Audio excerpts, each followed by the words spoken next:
आपका स्वागत है आपके अपने YouTube चैनल महाअध्ययन में। वीडियो को लाइक करें और अगर आपने अभी तक चैनल को सब्सक्राइब नहीं किया है तो जल्दी से कर दें। आज हम करने जा रहे हैं हमारी 7th क्लास की मैथ की वर्कशीट जिसका नंबर है 13 और आज की तारीख है 10 नवंबर। तो चलो सीखते हैं और भी कुछ खास बातें। हम सीख रहे थे राशियों की तुलना करना, तो आगे बढ़ जाते हैं इसी दिशा में।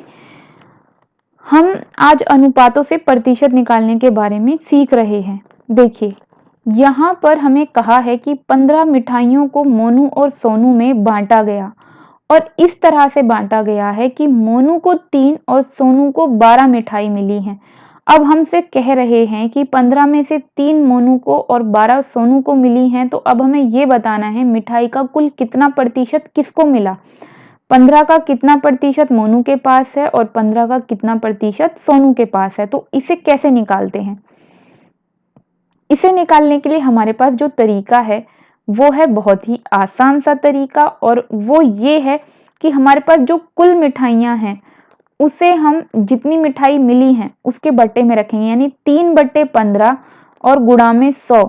उसके बाद उसे हल कर लेंगे तो मोनू का प्रतिशत निकल आएगा। यहाँ पर 3/5 दिखाई दे रहा है, ये 5 नहीं है 15 है, ये गलती से 5 लिखा गया है, इसे ठीक कर लीजिए। और गुणा में 100, इसको जब हम सॉल्व करेंगे भाग करके तो ये आ गया 20%, यानी मोनू के पास 20% मिठाई है। तो सोनू के पास कितनी है? सोनू के पास 12 मिठाई थी, तो 12 बट्टे में कुल मिठाई यानी कि 15 गुणा में 100, और इसे जब हम सॉल्व करके आंसर निकालेंगे तो हमारे पास आया 80%, यानी मिठाइयों का 80% सोनू के पास है और 20% मोनू के पास। तो चलो दूसरी तरफ बॉक्स में देखते हैं क्या बताया गया है। बढ़त या घटत प्रतिशत के रूप में बताया गया है हमें। तो कुल मिलाकर यहाँ पर एक और उदाहरण हमें दिया गया है कि किस तरीके से हम प्रतिशत को घटते या बढ़ते रूप में देखते हैं। तो एग्जाम्पल दे रहे हैं ये हमें कि एक देश में पिछले 10 वर्षों में अशिक्षितों की संख्या, अशिक्षित मतलब बिना पढ़े लिखे लोगों की संख्या 1.5 लाख से घटकर हो गई है 100 लाख। तो कितने प्रतिशत लोग घट गए, तो हम कैसे पता लगाएंगे? तो इसे पता लगाने के लिए जो हमारे पास तरीका है वो तरीका ये है कि सबसे पहले तो हम ये पता लगाएं कि कितने लोग घटे, उसके बाद उसका प्रतिशत निकालेंगे। तो घटे कैसे निकालेंगे? अशिक्षितों की संख्या पहले 1.5 लाख थी और अब फिर घटकर कितनी हो गई? 100 लाख। तो कुल कितने घट गए, दोनों को घटा देंगे आपस में, तो दोनों को आपस में घटाने पर आया 50 लाख, यानी कि घटकर कितना घटा? 50 लाख घटा। तो पहले कितने थे? 1.5 लाख थे ना पहले। तो हमने शुरू में ही बात की थी कि कुल जितना है, यानी कि बड़ी संख्या, सबसे बड़ी संख्या जो है उसको नीचे रखते हैं, बट्टे में रखते हैं, जैसे हमने मोनू और सोनू की बारी पर रखी थी, और जिसका प्रतिशत निकालना है उसे ऊपर रखेंगे। तो हमें निकालना है 50 लाख का प्रतिशत, तो 50 यानी कि प्रारंभिक घटत हो गई है, इसे ऊपर रखा, और प्रारंभिक राशि यानी कि 150 इसे रखा हमने नीचे, और गुणा में लगाया 100, और उसके बाद सॉल्व किया तो हमारे पास आया 33 सही 1/3%।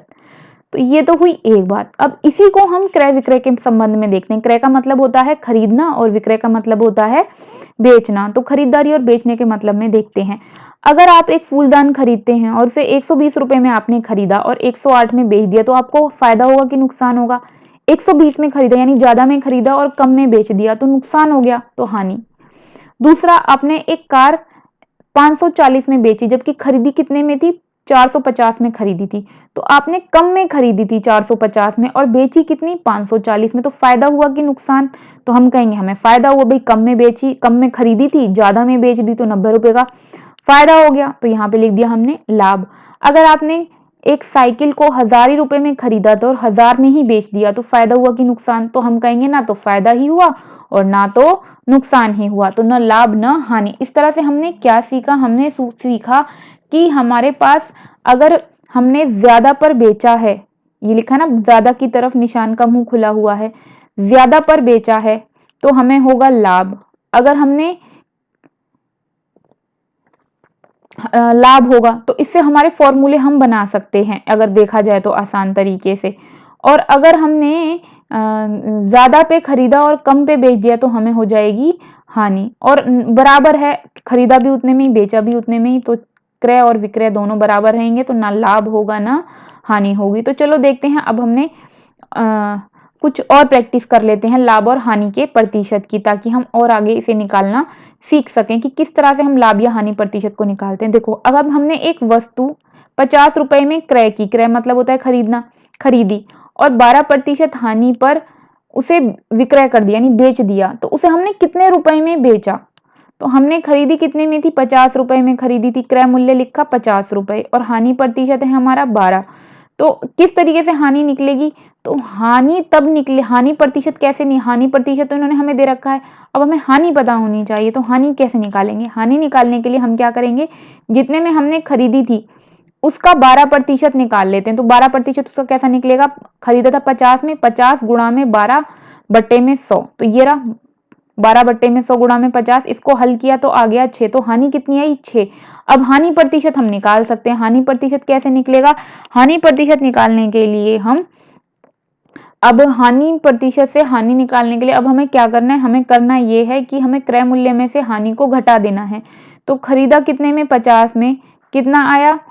हानि कितनी आई? 6, तो घटा दो तो कितना आया? विक्रय मूल्य 44 आ गया। तो हमें यही बताना था, इन्होंने कहा था हमें विक्रय मूल्य बताओ, तो हमने बता दिया, विक्रय मूल्य आ गया 44। अब इसी तरीके से दूसरा सवाल कर लेते हैं। राशिद ने एक टीवी 9,000 रुपए का खरीदा और 2 साल के बाद 6,000 में बेचा, तो उसे लाभ हुआ या हानि हुई? भाई सीधी सी बात है, 6,000 कम में बेचा है तो नुकसान ही हुआ। तो अब हमें बताना है कि लाभ या हानि ज्ञात करके बताओ। तो हमें करना क्या है, सबसे पहले हम 6,000 में 9,000 में से 6,000 घटाएंगे तो 3,000 का घाटा आ गया। अब हमें इसका हानि प्रतिशत अगर निकालना हो तो कैसे निकालेंगे? तो हानि को ऊपर रख देंगे और उसके बट्टे में रखेंगे क्रय मूल्य को और गुणा कर देंगे 100 से, यानी 3,000 बट्टे में 9,000 गुणा में 100, और इसको हल करने पे आया 33 सही 1/3%। अब बढ़ जाते हैं अपने अभ्यास की ओर। देखें आज हमने क्या सीखा। सबसे पहले हमने एक वस्तु को 5% लाभ पर 540 में बेच दिया। इसका मतलब हमने उसे खरीदा, उससे 5% लाभ पर 540 में बेचा। इसका मतलब हमें भी क्रय मूल्य नहीं पता है, तो हमें बताना है कि उसका क्रय मूल्य क्या है। अब इन्होंने हमें एक संकेत दिया है कि हम क्रय मूल्य पर ही परिकलित कर सकते हैं लाभ और हानि को, दोनों को। तो अब हम क्या करेंगे, हम इसमें एक काम करते हैं, हम इसमें क्रय मूल्य मान लेते हैं। चलो शुरू करते हैं। विक्रय मूल्य इन्होंने हमें दिया हुआ है 540, लाभ प्रतिशत 5%, तो क्रय मूल्य माना हमने 100 रुपए, 100 रुपए मान लिया। तो लाभ कैसे निकालेंगे? 100 का 5% निकाल लेंगे, तो 100 गुणा में 5 बट्टे में 100, हल किया तो आ गया 5 रुपए, तो लाभ आया हमारा 5 रुपए। तो अगर हमने 100 रुपए में खरीदा है तो 5 रुपए हमारा लाभ हुआ।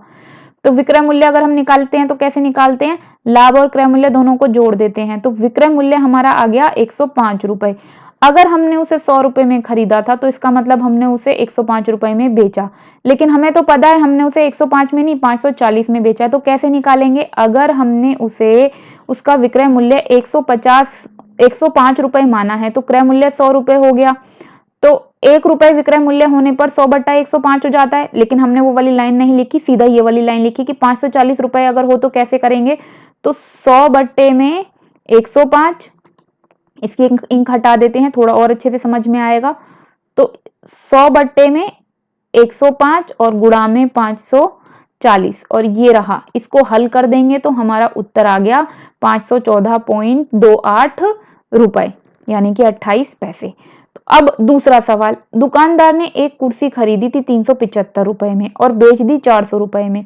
तो भाई कम में खरीद के ज्यादा में बेची है तो इसका मतलब फायदा हुआ, लेकिन फायदे का भी प्रतिशत बताना है, लाभ प्रतिशत। तो सबसे पहले लाभ निकाल लेंगे, तो खरीदी 375 में, बेची 400 में, उसके बाद लाभ घटाकर निकाल लिया 25 रुपए आ गया। प्रतिशत निकालना है तो लाभ को ऊपर रखेंगे, क्रय मूल्य को बट्टे में रखें, गुणा में 100। तो लाभ है 25 बट्टे में 375 गुणा में 100, इसको हल किया, 25 एकम 25 और 375 से भाग करके आ गया 15, गुणा में 100 हल किया, आगे तो 20/3% आंसर आ गया है। तो ये थी हमारी आज की प्यारी सी वर्कशीट। मेरे प्रिय विद्यार्थियों, इन वर्कशीट्स को बनाने में बहुत मेहनत लगती है और हमें चाहिए आपका ढेर सारा प्यार या फिर आपकी पसंद। और ये हमें तब पता चलता है जब आप वीडियो को लाइक करते हैं और चैनल को सब्सक्राइब कर देते हैं। अगर आपने अभी तक चैनल को सब्सक्राइब नहीं किया तो प्लीज़ सब्सक्राइब कर दे। चैनल को एक ही बार सब्सक्राइब करना होता है। जिन्होंने चैनल को सब्सक्राइब किया हुआ है उन्हें बहुत सारा थैंक यू और आभार, और जिन्होंने वीडियो को अभी तक चैनल को अभी तक सब्सक्राइब नहीं किया है, प्लीज सब्सक्राइब कर दीजिए। आपकी वीडियो के नीचे आ रहा है एक रेड कलर का निशान जिस पर लिखा है सब्सक्राइब, क्लिक करते ही उसका कलर चेंज हो जाएगा, लिखा आएगा सब्सक्राइब, चैनल हो गया सब्सक्राइब। और वीडियो को लाइक करना, शेयर करना बिल्कुल भी ना भूलें, क्योंकि ज्ञान बांटने से बढ़ता है। फिर मिलते हैं ऐसी अच्छी सी प्यारी सी वर्कशीट्स के साथ। तब तक के लिए स्वस्थ रहें, खुश रहें। नमस्कार और धन्यवाद।